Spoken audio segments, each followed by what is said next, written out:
Students, हमारा the rat trap lesson 4 चल रहा था, जिसके पार्ट 4 हो चुके हैं। आज 5वां पार्ट चल रहा है, आगे हम करेंगे। और जिन बच्चों ने वो पीछे नहीं रीड किए या देखा नहीं, तो वो बच्चे एक बार देख जरूर लें, समझ लें कि पीछे की कहानी क्या है। और जो पिछले लेसन जो रह गए हैं, जिन बच्चे अभी जुड़े हैं या नहीं जुड़े, और आसपास के बच्चों को कहें कि वो जुड़ें। और जिनके ये पिछले लेसन रह चुके हैं, वो अपने लेसन निकाल कर लर्न जरूर कर लें, रीड कर लें। क्वेश्चंस दिए हुए हैं, वो अपना राइट भी करने हैं और लर्न भी करने हैं। अब हम अपना आगे काम करते हैं। यहाँ इससे पहले द स्ट्रेंजर है, स्ट्रेच्ड से पहले क्या है, स्ट्रेंजर है। यहाँ इससे द स्ट्रेच्ड से पहले इससे पिछले पेज पे द स्ट्रेंजर है।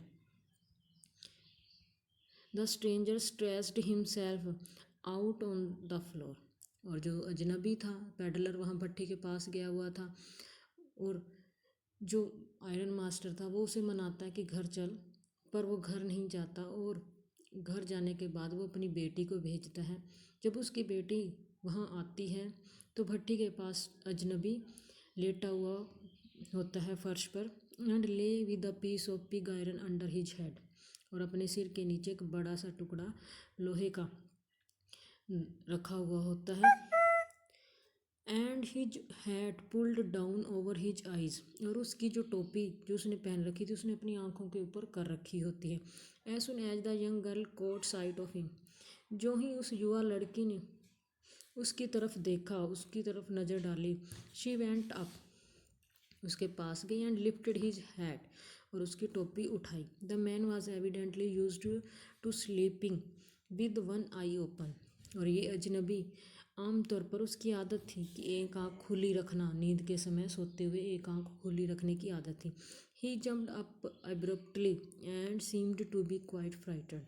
वो एकदम घबरा कर उठा, कूदा और डरा हुआ प्रतीत हो रहा था, कि जो ही वो एकदम चौंका और डरा हुआ महसूस कर रहा था। My name is एडला विलमेंसन। ये लड़की का नेम है, आयरन मास्टर की डॉटर का। Sad the young girl. उस युवा लड़की ने क्या कहा कि मेरा नाम एडला विलमेंसन है। My father came home. मेरे फादर घर आए, and said that you wanted to sleep here in the forge tonight. और उन्होंने कहा कि फोर्ज भट्ठी टू नाइट, आज रात आप भट्टी पर ही सोना चाहते हो। And then I asked permission to come. तब मैंने उनसे अनुमति मांगी यहाँ आने की, and bring you home to us, और आपको घर लाने के लिए परमिशन मांगी। I am so sorry captain that you are having such a hard time. मुझे बड़ा खेद है कैप्टन कि आप बहुत बुरे समय से गुजर रही हो, बुरा वक्त चल रहा है आपका। She looked at him compassionately with her heavy eyes. उसने उसकी तरफ बड़ी दयालुता से और अपनी दयालुता भरी नज़रों से देखा। And then she noticed that man was afraid. फिर उसने ध्यान दिया कि ये आदमी डरा हुआ है। Either he has stolen something or else he has escaped from jail. ऐसा प्रतीत हो रहा है, या तो उसने कोई चीज़ चुराई है या फिर वो जेल से भागा हो, ऐसा डरा हुआ महसूस कर रहा है। She thought and added quickly. यह बात उसने सोची और फिर तेजी से कहा, you may be sure captain that you will be allowed to leave us just as freely as you came. उसने उसे विश्वास दिलाया कि भरोसा रखें कैप्टन, कि आपको वैसे ही जाने दिया जाएगा, पूरी स्वतंत्रता के साथ, जैसे पूरी स्वतंत्रता के साथ हमारे घर आओगे। One please stay with us over Christmas eve. कृपया इतनी मेहरबानी कीजिए कि क्रिसमस के अवसर तक, क्रिसमस की शाम तक आप हमारे साथ रुकें। She said this in such a friendly manner. उसने फ्रेंडली मैनर कि इतने मैत्रीपूर्ण ढंग से कहा, ऐसे मैत्रीपूर्ण ढंग से कहा, that the rat trap peddler must have felt confidence in her. और वो जो चूहेदानी बेचने वाला पेडलर घुमक्कड़ था, वो उसके विश्वास में, उसने उसके ऊपर विश्वास महसूस किया। It would never have occurred to me that you would bother with me yourself miss, he said, I will come at once. अब उसने उसे कहा He said, "It would never have occurred to me that you would bother with me yourself, Miss Kim."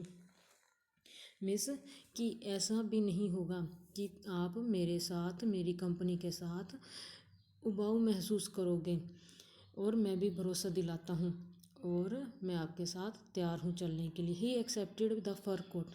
उसने वो fur वाला coat भी accept किया। Which the valet handed him with a deep bow. और वैलेट उस जो नौकर ने पकड़ा हुआ था, उस नौकर ने झुककर उसे अभिवादन करते हुए थमाया। Threw it over his rags. उसने रैग्स चिथड़े जो अपने कपड़े फटे पुरानों पर फेंक लिया। And followed the young lady out to the carriage. और उस युवा लड़की के साथ गाड़ी की तरफ चल पड़ा। Without granting the astonished blacksmith so much as a glance. और बिना कोई हैरानी व्यक्त किए हुए जो लोहार था, उसने जो ही एक नज़र डाली बिना कोई हैरानी दिखाई। But while he was riding up to the manor house he had evil foreboding. पर जब वो मैनर मतलब सामंत के घर की तरफ जा रहा था गाड़ी पर सवार होकर, तब ईविल फॉरबिडिंग बुरे बुरे उसके दिमाग पर ख्याल आ रहे थे। क्या आ रहे थे? क्योंकि उसने चोरी कर रखी थी और ऐसा लग रहा था कि कहीं वो पकड़ा ना जाए। Why the devil did I take that fellow's money? He thought. Now I am sitting in the trap and will never get out of it. अब वो सोचता है, उसे बहुत खेद होता है। वह सोचता है कि क्यों उस व्यक्ति का उसने पैसा लिया, क्यों ऐसा उसने किया, इस तरह शैतान भरा कार्य किया। अब वो जाल में फंस चुका है संसार रूपी चूहेदानी में, और जहाँ से वो कभी भी नहीं निकल सकता। The next day was Christmas eve. अब उसके घर जाता है, अगले ही दिन क्रिसमस ईव होती है। And when the iron master came into the dining room for breakfast. और जब अगले दिन आयरन मास्टर ब्रेकफास्ट करने के लिए, नाश्ता करने के लिए डाइनिंग रूम में आते हैं, he probably thought with satisfaction of his old regimental comrade. और शायद संतुष्टि भर से सोचते हुए कि उसका जो पुराना साथी है, सैनिक साथी है, whom he had run across so unexpectedly, जो उसे अचानक मिल गया है, उससे अब उसके जो बुरे दिन हैं वो ज़्यादा नहीं रहेंगे, ऐसा सोच रहा था। First of all we must see to it that he gets a little flesh on his bones. सोचता है, he said to his daughter, ये बात वो अपनी बेटी को कहता है कि सबसे पहले तो मेरे साथी को देखना कि वो कितना भूख से के कारण कमज़ोर हो चुका है, कि उसकी हड्डियों के ऊपर कुछ मांस चढ़ जाए, कि उसका शरीर जो फिजिकल अपीयरेंस पतली दुबली थी कि वो ठीक हो जाए, ऐसा हमने ध्यान देना है।